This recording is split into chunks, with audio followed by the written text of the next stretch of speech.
यह audio book इतिहास के अध्ययन और चेतावनी के उद्देश्य से प्रस्तुत है। इसमें वर्णित घटनाएं किसी भी विचारधारा का समर्थन नहीं करती।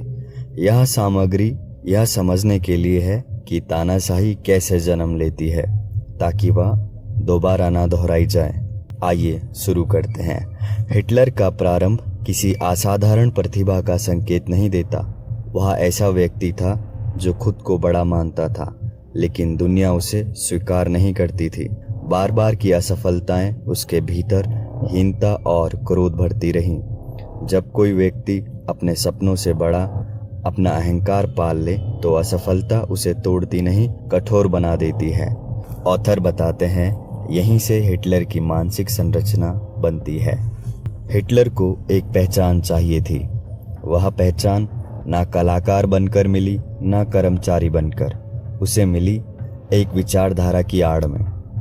कल्पना कीजिए, एक व्यक्ति को मंच मिल जाए जहां उसकी बात पर तालियां बजे। वहां मंच उसकी असफल जिंदगी का बदला बन जाता है। युद्ध हिटलर के लिए वास्तविक अनुभव से अधिक मिथक बन गया। हार को उसने साजिश कहा और साजिश को सत्य। जब हार स्वीकार करने के बजाय षड्यंत्र बना दिया जाए तो आत्ममंथन असंभव हो जाता है। ऑथर लिखते हैं, भीड़ को तर्क नहीं चाहिए, भावना चाहिए। हिटलर भीड़ की भावना पढ़ना जानता था। क्रोध, अपमान, भय और गर्व। जब कोई नेता लोगों की पीड़ा को दुश्मन का नाम दे दे तो भीड़ उसे मुक्तिदाता मान लेती है। यह केवल भाषण नहीं थे, यह मानसिक कंडीशनिंग थी। वही शब्द, वही लय, वही दुश्मन। अगर हर सुबह आपसे कहा जाए कि आप खतरे में हैं, तो एक दिन आप सुरक्षा के नाम पर स्वतंत्रता दे देंगे। ऑथर स्पष्ट करते हैं, लोकतंत्र तब नहीं मरता जब तानाशाह आता है, बल्कि तब जब लोग लोकतंत्र से थक जाते हैं।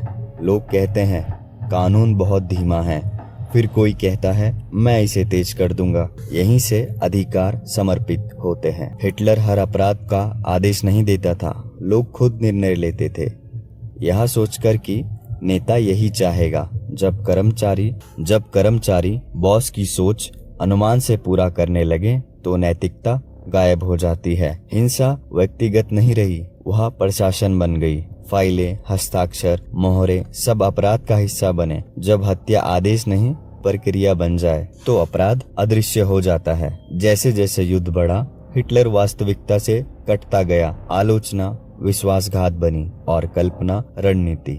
लेखक लिखते हैं, हिटलर अपनी ही कथा का कैदी बन गया।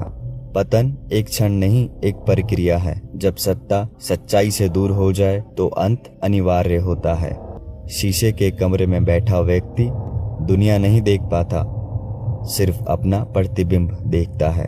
ऑथर की यह जीवनी हमें व्यक्ति नहीं, प्रणाली समझाती है। हिटलर इसीलिए संभव हुआ क्योंकि समाज सवाल पूछना भूल गया। लोकतंत्र कानून से नहीं, नागरिकों से जीवित रहता है। यह ऑडियो बुक अतीत की कहानी नहीं है, यह भविष्य के लिए चेतावनी है। इतिहास तब नहीं दोहराया जाता जब उसे याद रखा जाए, बल्कि तब जब उसे नजरअंदाज किया जाए।